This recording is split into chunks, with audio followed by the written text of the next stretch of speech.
Hey, did you know there's actually like a gold mine of console versus PC YouTube shorts? So I'm just gonna watch a bunch of them and review them one after another because I have nothing else to do today, and this seemed like it would be a thing that people would click on. So let's begin. Get off of your high horse, PC gamers. I'm not familiar with that interpretation of a high horse, but I think this one's more accurate. Yeah, I'm talking to you. I think people need to realize that console gaming is better than PC gaming. From get off your high horse to fetch me my high horse in 10 seconds or less. While I won't make the argument that consoles are more efficient than PCs, consoles just do gaming better. Whether you're a kid or an adult, console gaming is always the most accessible and affordable way to game. Accessible and affordable? That's a really interesting argument when talking about gamers of all kinds like this. Like, if we're talking the true, like, ultra low budget casual gamer, which there's nothing wrong with being that, by the way, they're probably playing games on their phones or their laptops, because that's way easier than spending hundreds of dollars on a machine you may not be interested in for the long term. Remember a couple summers ago when everyone was downloading Among Us on their phones and their computers regardless of whether or not they were gamers to begin with? Remember when absolutely everyone was playing Pokemon Go regardless of their prior gaming or Pokemon knowledge? The consoles certainly have a more casual appeal than hardcore PC gaming does, I'll give you that, but the casual gaming scene has changed a lot since we were in middle school. And as for more active gamers, people who are going to spend more money on the hobby, the PC is actually cheaper in the long term. And again, it's a machine that you already probably own. Like, everyone has a computer in their house. If you want to turn a computer that you already have into a more capable gaming machine, a lot of the time you only have to buy a couple parts to make a decent entry or lower mid-level build. Now in 2022, we have the PS5, the Xbox Series X, and the Switch capable of playing high-definition games really smoothly. Do we though? Because 30 FPS is already coming back on consoles. Although Nintendo is still lacking in the graphics department. But is it really worth it for a lot of people to spend thousands of dollars on a gaming PC?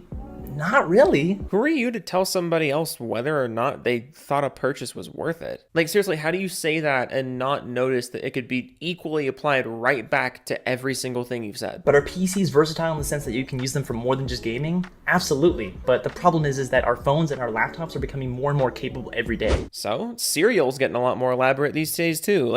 I saw fucking Star Wars Frosted Flakes at Safeway the other day. That shit's fucking weird. Wait, Joe, that has nothing to do with anything we've been talking about. Yeah, I know. See how stupid that sounds? Like, what do our phones and laptops getting more advanced and elaborate have to do with anything? You say a PC can do more things than a gaming console, but that doesn't matter because something else is already more capable than a console. You seem to think that's an argument against buying a PC, but in reality, that's just more of an argument as to how unnecessary a console is. That's just my opinion though. What do you think? And do you play PC or console? Let me know in the comments. Nah, I'll make a video instead. Next!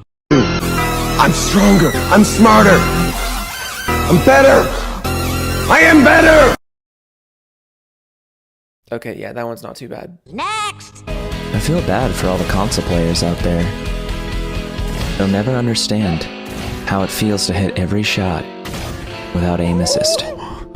Bro, that had the most COD YouTube sniper montage energy I've ever seen in anything that wasn't a COD sniper YouTube montage. It just might be you and me, but that's okay, because you really need anyone else! Next! Telling a PC player that your console runs the same games for $2,000 cheaper is like telling someone that bought a $300,000 yacht that they're stupid because your $50,000 car goes much faster. I don't know, bro. My yacht can go pretty fast. Yes, it goes much faster, but it's a different type of speed. Your car can't go in water. If you only want to play games, go buy a console. If you want to use mouse and keyboard, just hook up a mouse and keyboard to it. I mean, there's a pretty hefty difference between using a mouse and keyboard on console versus on PC. While the current gen consoles are pretty decent with MKB, but the PC still has faster response times, and it's not limited to just 120 hertz or 60 hertz most of the time. On a base level, I get the point you're making, but in practice, they actually are two really different experiences. And just like everything else in this debate, the console MKB experience is far more restrictive than its alternative. But if you want to do everything else, buy a PC. It's not a competition. Consoles are better for gaming. PCs are better for everything else, and I think that's a winning trade. Wait, how are they better for gaming? They're literally not. One platform has better graphics, better performance, and more customization, and the other one has a cooler logo. No, you know what? You got a point. Next!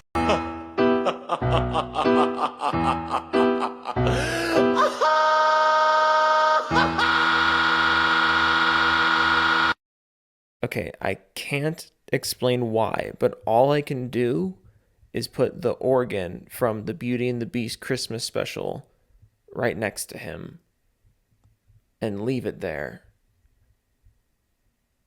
until I move on. All these PC players out here complaining about aim assist, but let me tell you something about being on console versus being on PC. As you can see here, 80 FOV versus 120. Yeah, that's right. The ultimate irony of this is that your example game here in the background is Black Ops Cold War, which is a game that actually has an FOV slider on console that goes up to 120. How is that the example that you chose to use? You can see so much more in 120 FOV. I'll do one better. You can even run faster in 120 FOV. Yeah, you can. At least it looks like you can. I mean, you know. No, you don't actually run faster on a higher FOV. It just looks that way because there's more of the game world on screen at once. I don't know if you were just joking there, but I'm gonna have to assume that you were not because you started with the whole Cold War FOV thing. You and 120 FOV pretty much have no recoil. Yeah, you don't. Don't lie to me. You don't. Controlling recoil on a higher FOV is absolutely still a thing. In fact, in some cases, it's actually more difficult because while you generally have better control over vertical recoil on a higher field of view, the horizontal recoil can actually be a bit tougher to handle. Obviously, everything I just said there is subjective, but to suggest that raising your FOV inherently lowers your recoil, that's wrong. That's completely wrong. It doesn't lower your recoil, it just makes it arguably more comfortable to control it. Because when I switched from 80 to 120 on Cold War, I noticed a huge difference. I got killed yesterday by dual Psychov pistols. Yeah, you want to know how I know that they were on PC? Because their Psychov pistols didn't move. That's 80 FOV. Okay, now it's just starting to sound like a personal thing, which is weird. You know, I have a lot of fond memories of people melting me with Akimbo FMG9s back on the fucking Xbox 360, but I never accused those people of cheating. Like, you can't just cry cheater whenever you get cheesed on in Call of Duty. Like, Call of Duty's always been fucking cheesy. Deal with it. Your next argument might be, you guys can track us when you're stunned. Oh, but aim assist is so overpowered. Your range of motion with you moving your entire arm around is a lot more than me having to move just my thumb. Yeah, man, that was a great rebuttal to Check's notes. Aim assist working through stun grenades. What? So yeah, we get aim assist and we can track you whenever we're stunned. Suck it up. I mean, you should have just said that at the beginning of the video and just left it there, because that's clearly the only thing you really wanted to say.